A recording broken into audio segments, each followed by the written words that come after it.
বন্ধুরা, আগামীকাল জন্মাষ্টমীর দিন অবশ্যই সকালবেলা ঘুম থেকে উঠে ঘরের বাসি কাজকর্ম সেরে স্নান আদি সেরে পরিষ্কার বস্ত্র ধারণ করে ঘরের সামনে এই অবশ্যই সদর দরজার মেন পোর্টের সামনে এই একটি জল যদি ছিটিয়ে দিতে পারেন, আপনার ভাগ্যের চাকা ঘুরে যাবে।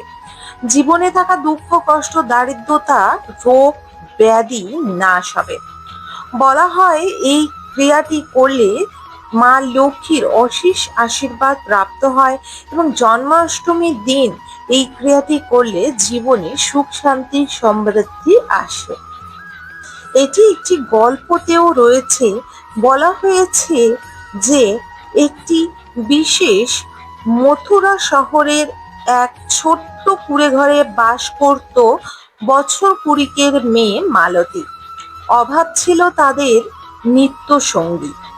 মালতীর বাবা দিনমজুরের কাজ করতেন, যা দিয়ে সংসার চালানো কঠিন হতো। মালতী নিজের ছোটখাটো কাজ করে কিছু অর্থ উপার্জন করত, কিন্তু দারিদ্রতার কারণে তার জীবনে নানা রকম কষ্ট লেগেই থাকতো। দরিদ্র তাদের পিছন ছাড়তই না। তবে মালতীর মনে ছিল অপার ভক্তি। সে বিশেষ করে সে রাধা কৃষ্ণ ও লাড্ডু গোপালের সেবা আরাধনা করার জন্য কোনো ত্রুটি সে রাখত না। সে নানা রকম কাজ করে টাকা উপার্জন করে গোপালের এবং রাধাকৃষ্ণের জন্য ফুল, মালা, প্রসাদ আদি নিয়ে আসতো। হ্যাঁ বন্ধুরা, কিন্তু সে এতই গরিব ছিল সেটি বলার বাইরে। প্রতি সকালে সে কিন্তু একটি কাজ অবশ্যই করত। প্রতি সকালে ঘুম থেকে উঠে মালতী নিজের ঘরে সদর দরজায় জল ছেটাতো। এটি ঘরের সদর দরজায় জল ছেটাতে বিশেষ গুরুত্বপূর্ণ দিন সে বাঁচত না। সে প্রত্যেক দিন এই ক্রিয়াটি করত। এটা ছিল তার রোজকারের অভ্যাস। বিশেষ করে বৃহস্পতিবার আর শুক্রবার সে কোনোদিনও পিছু পা হতো না।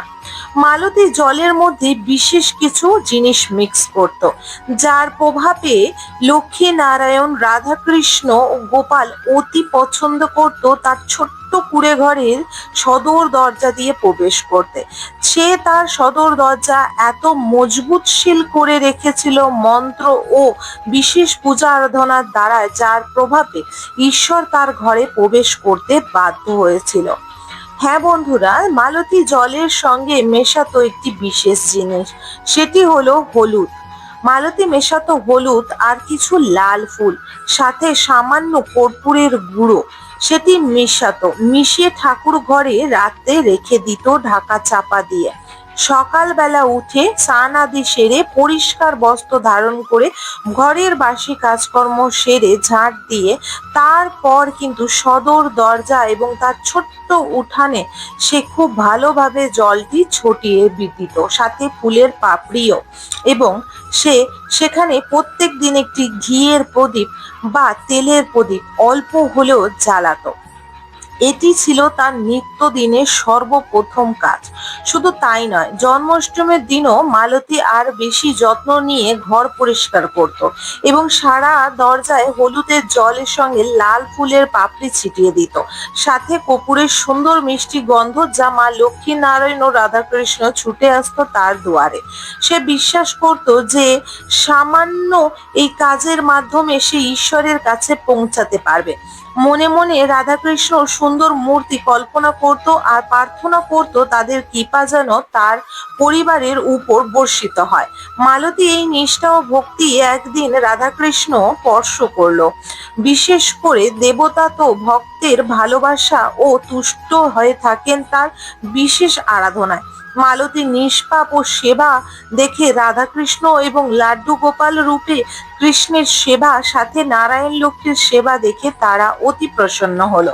প্রতিদিন সকালে যখন দরজা জল ছেটাতো, তখন তাদের ভাঙা দরজার সামনে এসে বিশেষ করে দাঁড়ালেন রাধাকৃষ্ণ। হ্যাঁ বন্ধুরা, জন্মাষ্টমীর শুভ তিথিতে স্নান আদি সেরে পরিষ্কার বস্ত্র ধারণ করে ঘর বাড়ি পরিষ্কার পরিচ্ছন্ন করে সে একটি প্রদীপ জ্বালালো।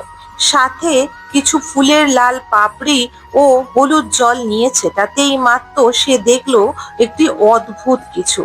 সে দেখলো তার দরজার সামনে একটি বৃদ্ধা এসে দাঁড়ায়। তার পোশাক অনেকটা ময়লা, চোখে একটি অদ্ভুত জ্যোতি। বৃদ্ধা মালতীর কাছে কিছু সাহায্য চাইল। মালতী নিজের সামান, বিশেষ করে সামর্থ্য অনুসার বিশেষ করে ও তাকে কিছু অর্থ ও কিছু অন্ন দিল। গতকাল সে কোনো খাবার খায়নি বলেই বৃদ্ধা জানালো। বৃদ্ধা বলল আমাকে কিছু খেতে দিতে। সে দিল। আশীর্বাদ রূপে বৃদ্ধা বলল যে ঠাকুর তোমার মঙ্গল করবে এবং তুমি দিন দুগুনি রাত চগুনি আয় ইনকাম করবে, তোমার ভাগ্য পরিবর্তন হবে। এবং সেই বৃদ্ধা ও তার সাথে এসেছিল দুইজন, অর্থাৎ রাধা ও কৃষ্ণ। তাকে আশীর্বাদ করে দিয়ে গেল সেই বুড়ো ও বুড়ি। এবং সেই আশীর্বাদের ফলে সেই দিন থেকে মালতীর ভাগ্যের চাকা ঘুরতে শুরু করলো। প্রথমে মালতী বারবার কাজের অভাবে দুর্বল হতো। তিনি নিয়মিত কাজ করতে যেতে পারতো না।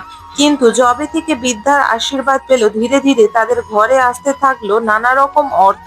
মালতী ছোটখাটো ব্যবসা শুরু করলো, যা থেকে বড় ব্যবসা শহরের সব থেকে নামী ও সব থেকে দামি ব্যক্তিতেই পরিণত হলো। তবুও মালতী একদম ব্যস্ততার মাঝখান দিয়েও রোজ এই একই অভ্যাস করে যায়। তাদের ভাঙা কুড়ে ঘরের জায়গায় হলো পাকা বাড়ি। মালতী আর তার পরিবার অভাব থেকে দূর হলো এবং সারা জীবন সুখ শান্তিতে জীবন যাপন করতে শুরু করলো। আগের দিনে কষ্টর কথা সে ভোলেনি, তাই সে প্রত্যেক দিন নিয়মিত সেই কাজ করতে লাগলো।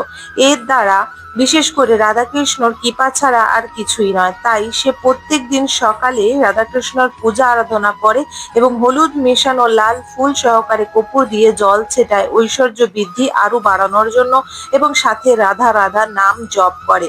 এটি জন্মাষ্টমীর বিশেষ বিশেষ একটি টিপস, যা অবশ্যই আপনারা আপনাদের সদর দরজায় করুন। জন্মাষ্টমীর আগের দিন থেকেই আপনারা এই ক্রিয়াটি করতে পারেন। এছাড়া এটি প্রত্যেক দিন করলে রাধাকৃষ্ণ ও নারায়ণ লক্ষ্মীর অশেষ আশীর্বাদ হবে। ঘরের বাস্তু দোষ দূর হবে, ঘরে অর্থনৈতিক উন্নতি ও সুখ শান্তি সমৃদ্ধি বৃদ্ধি পাবে। সাথে আপনি জন্মাষ্টমীর ভোর ভোরে ঘুম থেকে উঠে স্নান করে পরিষ্কার বস্ত্র ধারণ করে রাধা রাধা নাম করে এই জল অবশ্যই ছিটিয়ে দিন, এতে শ্রীকৃষ্ণর আশীর্বাদ পাবেন। সাথে অবশ্যই অবশ্যই সকলে এই দিন সদর দরজায় ওম ও স্বস্তিক অঙ্কন করবেন। সিঁদুর দিয়ে ওম ও হলুদ গুঁড়ো, তার মধ্যে গঙ্গার জল এবং তার মধ্যে কর্পূর ও কেশর মিশিয়ে একটু গোলাপ জল ও চন্দন দিয়ে একটি প্রলেপ তৈরি করুন।